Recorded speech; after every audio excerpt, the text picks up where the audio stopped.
How much do you love yourself? Because if you understand the value of self-love, you'll never be friends with those type of people. Most of the people out here are running around empty.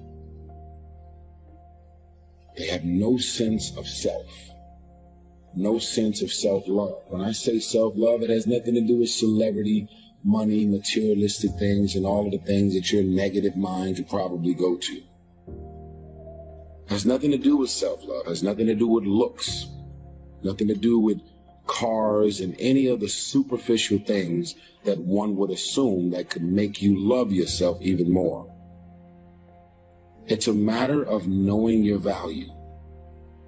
It's a matter of you saying, I don't have to be around these people in these type of environments and situations in order for me to finally see the value in myself.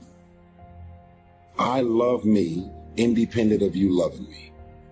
I believe in me. I know my self-worth. I am here and I have a purpose. There is no value in having wisdom, knowledge, insight, spirituality, love. Every day I am a work in progress.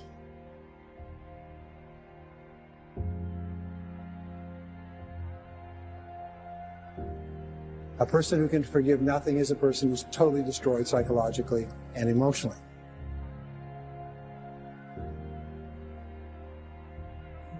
Forgive your parents. Forgive any relationship that you ever had that didn't work out. Forgive everyone else in your life that has ever hurt you in any way. Forgive yourself.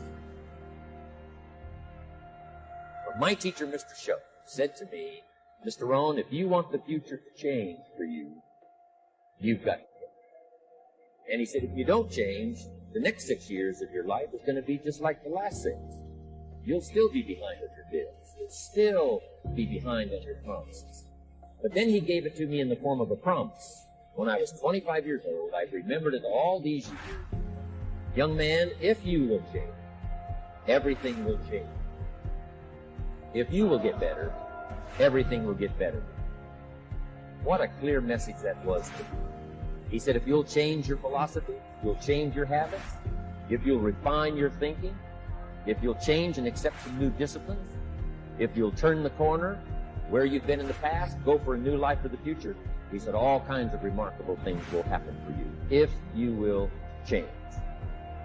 Before I met Mr. Shoaff, I used to cross my fingers and say, I sure hope things will change. I was hoping the government would change and the tax structure would change and that my boss would change and pay me more money, this would come down, and I was hoping that circumstances would get better. And then I discovered from my teacher that those things are going to continue the same. In fact, all of those things that happen to us is kind of like the wind that blows.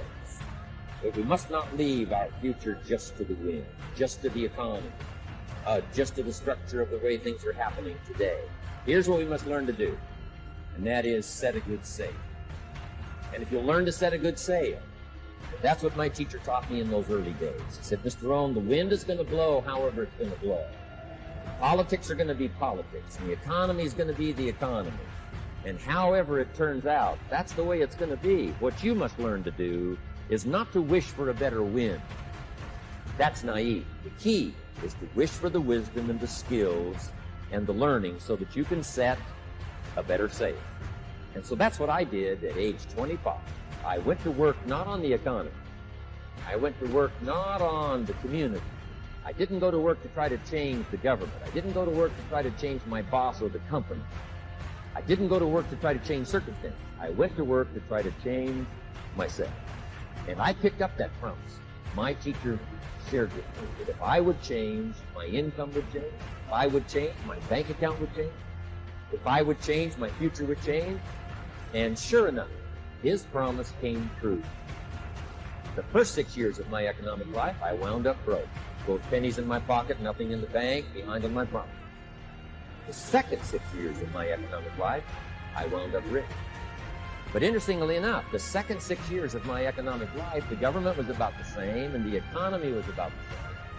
You know, the companies were about the same. What they paid was the same. Circumstances around me were the same. You know, my negative relatives were the same. But I was not the same. That's how my life changed. Things started working for me, changing my life all those years ago. You don't have to change what's going on out there. That's the wind that's blowing. All we have to do is change what's going on in here. Forgiveness is giving up the hope that the past could be any different. I think for myself, and I know many of you, you think forgiving means accepting what has happened to you. Well, it is accepting that it has happened to you. Not accepting that it was okay for it to happen. It is accepting that it has happened, and now what do I do about it? Forgiving is giving up the hope, not holding on, hoping, wishing that it could have been any other way than it actually was. Giving up the hope that the past could be any different. And when I got that, I think it took me to the next level of being a better person, because I don't hold grudges for anything or any situation, and neither should you. It's letting go so that the past does not hold you prisoner, does not hold you hostage.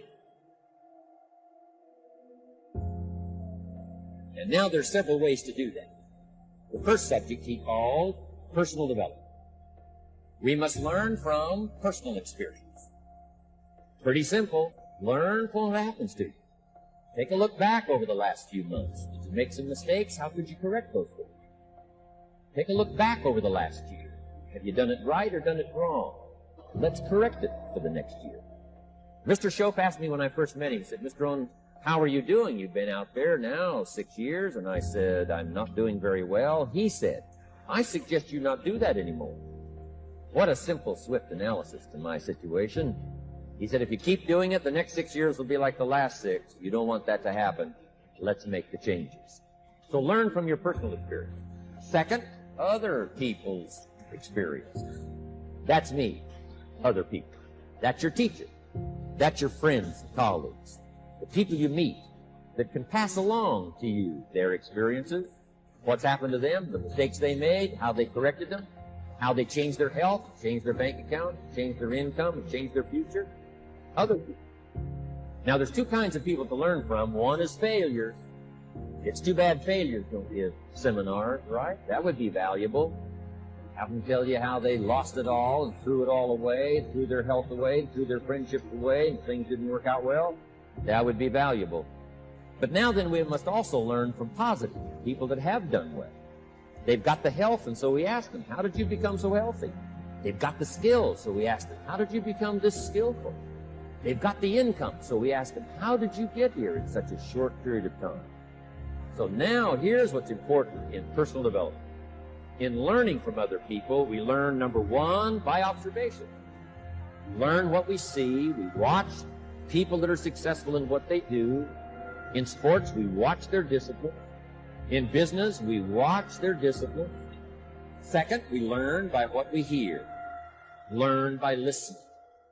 And then listen to the sermon on Sunday morning. Listen to the lectures. Listen to the teacher. Listen to someone who's got something good to say. And then number three is vitally important on personal development. That is, read all the books. All the books you can possibly read in your lifetime. Mr. Shope got me started on my library. I've got one of the better libraries. And then I started keeping a journal. One of the major things my teacher taught me was to keep a journal. He said, don't trust your memory. If you hear something good, just make a little note and write it down. Well, I would suggest you do the same. Things that impress you, a poem that impresses you. When you attend a class, some of the ideas that impressed you, jot them down. You read something in a magazine, right? Some ideas. Take those out, put them in your journal. Keep a good journal the rest of your life. This will serve you well. So I want the same thing to happen to you. Value capture. You can resort to later. Go back over it and review it. and let it become valuable to you. So that's my first subject, personal development. Work harder on yourself than you do on yourself.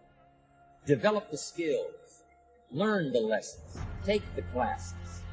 Absorb all that is being taught to you these days. And then later on, of course, you can sort it out, what's valuable to you, and how to refine it for your business, and for your life, and for your future. The main thing is to get it and start this process of personal change, personal development. And let me say it one more time. If you will change, everything will change.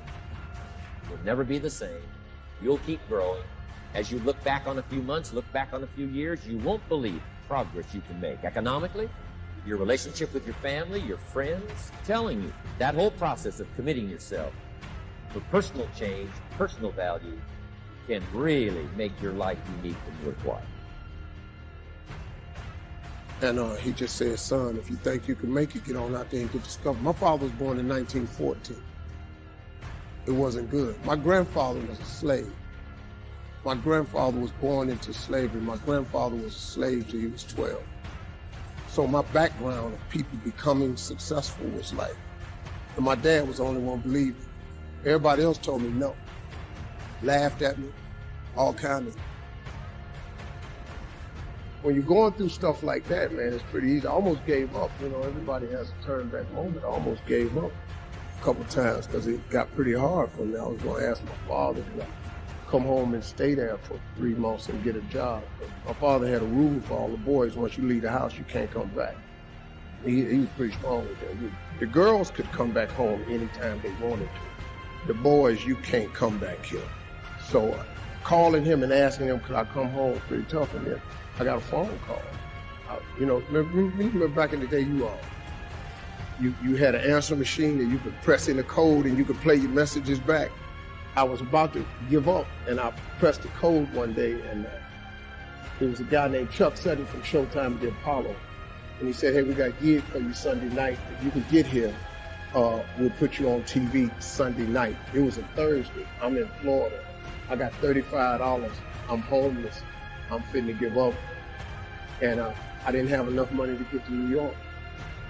And I sat there and I started crying on the side of the road. I said, man, I finally get my shot to be on TV, and I can't even get there. So I sat there. When I got through crying, I said, man, let me call back and see if he said this Sunday. So I picked up the phone and I dialed again, and they said, yeah, this Sunday. And I got ready to hang up, but another message had come through since. And it said, he said, Steve Harvey, this is Tom Sobel from the Comedy Caravan. If you're anywhere close to Jacksonville, Florida, if you can get there Friday night, I got $150 for you. I'm in Pensacola. So I jump in the car. I got $35. I drive to Jacksonville, Florida at the Punchline. I do the gig Friday night. They give me $150. I did so good, the guy asked me to stay over Saturday night. He paid me another $150. I got $300. See, life is cyclic. You're not, whatever experience you're having right now, it has not come to stay. It has come to pass. Not to stay, just to pass. It's just going through. The biggest challenge is to know what's happening. This is a part of this thing we call life. This too shall pass. And maintaining perspective, putting it in perspective. You have to be willing to break from the past to have the future you so desperately desire. You have to have the courage to allow yourself to honor the past as it was, to forgive those who need to be forgiven, to forgive yourself, and to acknowledge that everything led you to this point now. Everything. Let it go and begin to focus on developing myself. And I say to you, you're going to have people to do things to you. Things are going to happen to you. And the most important thing to do is to harness your will and let it go and move so you can grow, so you can get on with your life.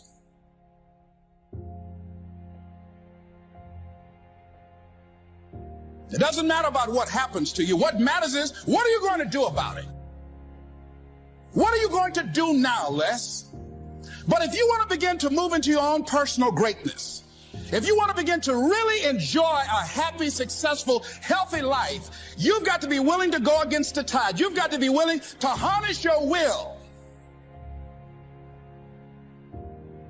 So as you're in the process of reinventing your life, write a description of the kind of person that you want to be. What are the things that you must overcome? What qualities about your personality you know that you're going to have to change because those particular characteristics are liabilities to you? What are your assets? What are your strong points? Look at and evaluating yourself to make that determination. Other thing is that in order to get out of a rut, we need some coaching. Find some trusted critics. People that you know care about you and love you. So there's some things that keeps us from growing and getting out of ruts. Number one, we identify with feedback. We take it personal when someone wants to give us some feedback on where we are falling short, tell us about our blind spots. We want to have everything being positive about us. We're not perfect. It hurts. I have a friend who's a trusted critic. I don't like him, but I love him. He doesn't tell me the things I want to hear. He tells me what I need to hear so I can grow. It hurts. It hurts when he put me on the hot seat. I can't stand it. But that's the only way that I can grow. And I'm glad that he loves me enough to risk our friendship to tell me what I need to hear, not what I want to hear.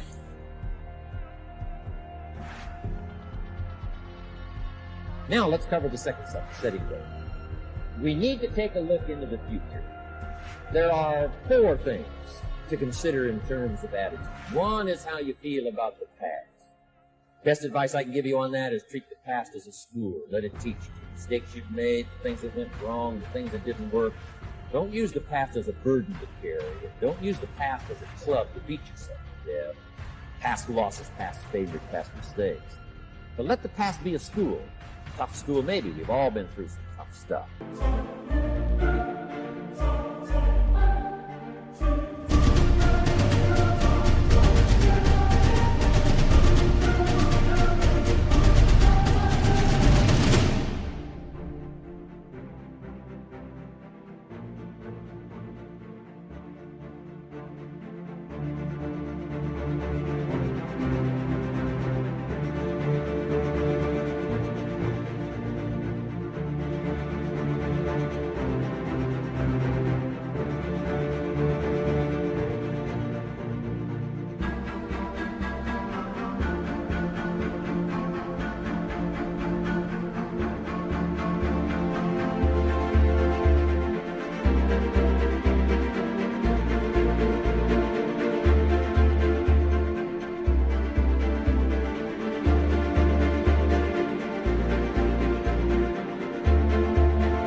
So if you feel good about the past, draw from it for experience and let it teach you. Then next is how you feel about the future. We've got to have the future well designed. The future is called the promise. The promise of the future can be an awesome force. Designing the future, there's 2 ways to face the future. One is with apprehension, and the other is with anticipation. I promise you, in my travels around the world, most people face the future with apprehension. And here's why. They don't have it well designed. They've sort of left that up to someone else to fix. Here's the best way to face the future, with anticipation. You can face the future with anticipation if the future is clear, if the future is well designed. Setting goals is very simple. Number 1, decide what you want. You just take a little time. Sit down and say, what do I want? What kind of skills do I want? What kind of income do I want for the future? Where would I like to go? Places I'd like to visit. Habits I'd like to acquire. Skills I'd like to have. Economics? Friendships? People you'd like to meet? When you've thought about what you want for the future, make a list. If the future gets clear, the price gets easy. Because you got to remember, for every promise, there's a price to pay. Everybody's got to pay the price. Everybody's got to do the deal. Everybody's got to do the discipline. But here's what I've discovered. If the promise is clear and powerful, the price is easy. the prices of classes, the prices of new books, the prices of new business. The price is finding something that'll make your life better, make you grow, make you change, make you develop. So the first part of the key is to design the promise. Then, what is the price to pay? I'm telling you, the price will be easy. No matter where you are, where you are. Color doesn't matter, religion doesn't matter, where you grew up doesn't matter, circumstances don't matter. I'm telling you, you'll make the promise of the future clear for yourself. All of the values of life that you could possibly want. Be serious about it. I promise you it's an easy price to pay. Anybody can pay it. And the best advice I can give you is, if I can do it, you can do it. Farm boy from Idaho, raised in obscurity. I changed my found economics, found future, found promise, and if I can do it, you can. So, start setting your goals and see if you can't get a better excitement going for the things you want to accomplish for the future. One of the major reasons for setting goals is for what they make of you in achieving. My teacher advised me when I first got started at age 25, he said, Jim, why don't you set a goal to become a millionaire? I'm here to help you. And he said, here's why. For what it will make of you to achieve. I'm telling you, that statement changed my life. Set the kind of goals that will make something of you to achieve. He said, now, once you become a millionaire, what's important is not the money. It isn't important. He said, you could just give the money away. Now, I did better than that. I lost it all. By the time I was 31, I was a millionaire. By the time I was 33, I was broke. But when I lost all my money, guess what? I found out Mr. Schoaf was right. What was valuable was not the money. What was valuable was what I became to earn the money. The skills I had, the knowledge I had about the marketplace, the values that I had going for me. They were more valuable than the money. Here's an important statement to remember. It's not what you get that makes you valuable. It's what you become. So part of the key here is to set the kind of goals that will make something of you. Don't set them too low so that you don't have to grow and you don't have to read and you don't have to try and you don't have to stretch. Don't set them too low. And then don't sell out. Don't go for something that's going to cost you your virtue or cost you your values or sell out your principles. There's a good middle road here to follow. Goals that will inspire, goals that will help you grow, change, develop, and become better than you.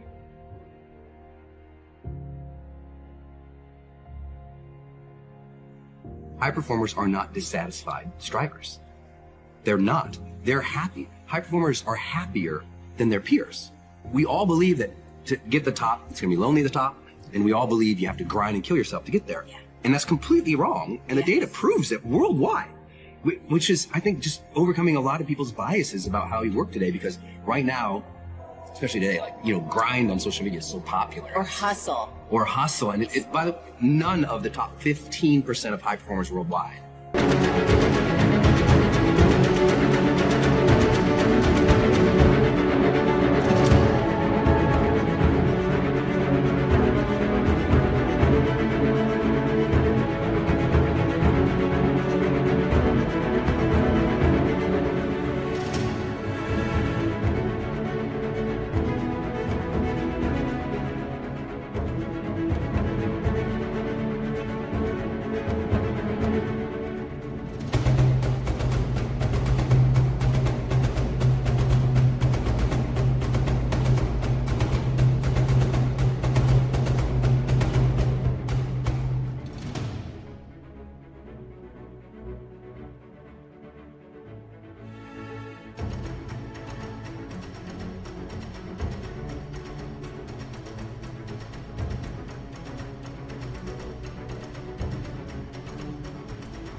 Identify with those words. They literally don't. We asked them, we did a whole keyword analysis. Yep. This was actually pretty cool. And high performers explicitly say, these are 3 driving feelings. We said there was a high performance state. Mm-hmm. It's driven from these 3 things. Number 1, full engagement. Yes. Number 2, joy. Yes. And number 3, confidence. Yes. That's what they relate with, okay? That's where it's coming from. It's a joyous journey, not a dissatisfied one. And I had this conversation in the book because I'll kind of maybe frame it this way. Each of these chapters opens with a vignette of somebody I worked with or a situation that I was in that demonstrated high performance. In this particular situation, I'm walking on a stage, thousands of people, after a very famous musician was out there and was telling the audience that that person's secret to success, remember, thousands of people, Yes. their secret to that person, their whole speech, their secret to success was never settle. Never settle. Nothing is enough. Never settle. And never be satisfied. Never be satisfied. Always demand more. And I'm like, oh, my second slide, which was going to be on Jumbotrons in like 80-point text, was strive satisfied. I'm like, oh, I'm going to have to dispel this for all these thousands of people. I was totally freaked out. Yeah. But what I had to explain to people was not only the data, but it's this. If you're never satisfied, I mean, is it true that life is precious? If it's true that life is precious, and you could be gone tomorrow, do you really want to think, you know what, I just never felt fulfilled? I never allowed myself to have a moment of credit. I never allowed myself to have a moment of peace. I never allowed myself to look at that and say, good job. That's not the way to live life. I think just at a spiritual level, it's a bad move. And this book doesn't really go into a lot of that. It's more about the science and the heart stuff. But I think it's really important that people realize your job is to strive satisfied. And if you strive satisfied more often, you will be more valuable.